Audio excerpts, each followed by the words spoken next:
Assalamualaikum warahmatullahi wabarakatuh.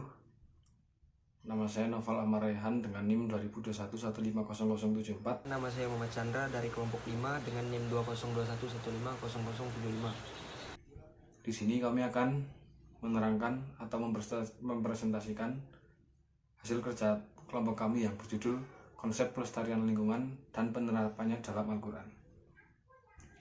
Masuk materi yang pertama, pelestarian lingkungan secara umum. Pelestarian lingkungan adalah proses atau cara perlindungan dari kemusnahan dan kerusakan. Penataan sumber daya alam yang menjamin pemakaiannya secara berkesinambungan. Simpanannya yaitu dengan tetap meningkatkan kualitas nilai keanekaragamannya dan tetap memeliharanya. Kemudian yang kedua ada ayat-ayat yang menjelaskan mengenai pelestarian lingkungan dalam Al-Quran yang akan dibacakan oleh rekan saya yaitu Chandra. Pelestarian lingkungan di dalam Al-Quran, definisi menurut Islam dan ayat-ayat di dalam Al-Quran. Yang pertama yaitu Quran Surah Al-Baqarah ayat 22 yang berbunyi, "Dialah yang menjadikan bumi sebagai hamparan bagimu dan langit sebagai atap, dan dialah yang menurunkan air hujan dari langit. Lalu dia hasilkan dengan hujan itu buah-buahan sebagai rezeki untukmu. Karena itu janganlah kamu mengadakan tandingan-tandingan bagi Allah padahal kamu mengetahuinya." Di dalam Quran Surah Al-Baqarah ayat Al-A'raf ayat 56 yaitu, "Dan janganlah kamu berbuat kerusakan di bumi, setelah diciptakan dengan baik, berdoalah kepadanya dengan rasa takut dan penuh harap. Sesungguhnya rahmat Allah sangat dekat kepada orang-orang yang berbuat kebaikan." Dan di Quran Surah Ar-Rum ayat 41 berbunyi yaitu, "Telah tampak kerusakan di daratan, di lautan, disebabkan karena perbuatan tangan manusia. Allah menghendaki mereka merasakan sebagian dari akibat perbuatan mereka agar mereka kembali ke jalan yang benar." Kemudian ada konsep pelestarian dalam Islam.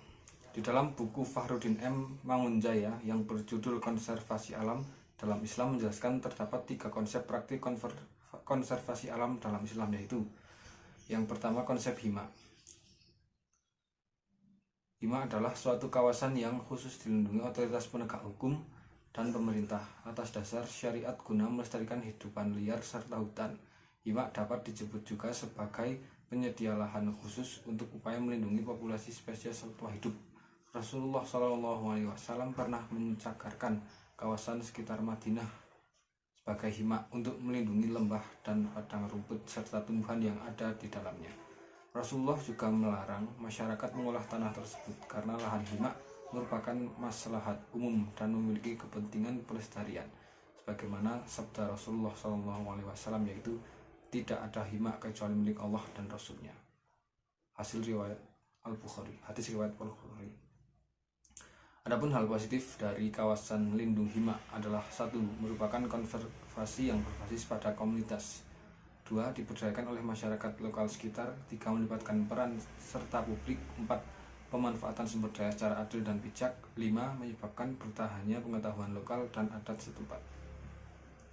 Kemudian konsep pelestarian alam yang kedua yaitu ihya al-mawad, atau bisa disebut juga sebagai mengelola lahan produktif yang terlantar. Ya artinya menghidupkan, sedangkan al-mawad berarti yang mati. Secara harafiah berarti menghidupkan yang mati. Sebagai istilah ihya al-mawad dapat diartikan sebagai usaha untuk mengelola, mengoperasikan, memberdayakan lahan produktif yang masih dapat dimanfaatkan, namun sayangnya terlantar. Melalui cara ini dapat memungkinkan timbulnya manfaat baik bagi manusia, satwa hidup, dan lingkungan.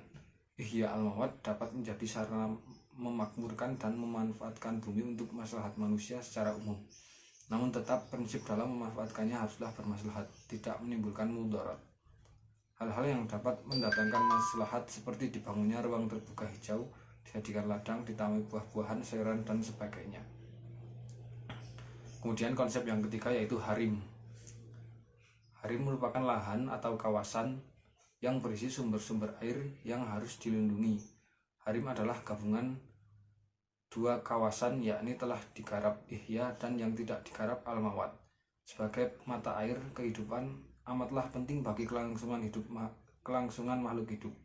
Bahkan kebutuhan air pun bisa datang berupa kebutuhan untuk menunaikan syariat seperti bersuci, berwudu, atau kebutuhan rumah tangga seperti mandi, mencuci, memasak, dan lain sebagainya. Untuk bentuk harim dapat berupa sungai, mata air, sumur, ngarai, dan sebagainya. Dinamakan harim karena larangannya untuk dipergunakan selain demi kepentingan umum. Oleh sebab itu, perlu dilindungi sebab sumber air selalu dibutuhkan tiap orang.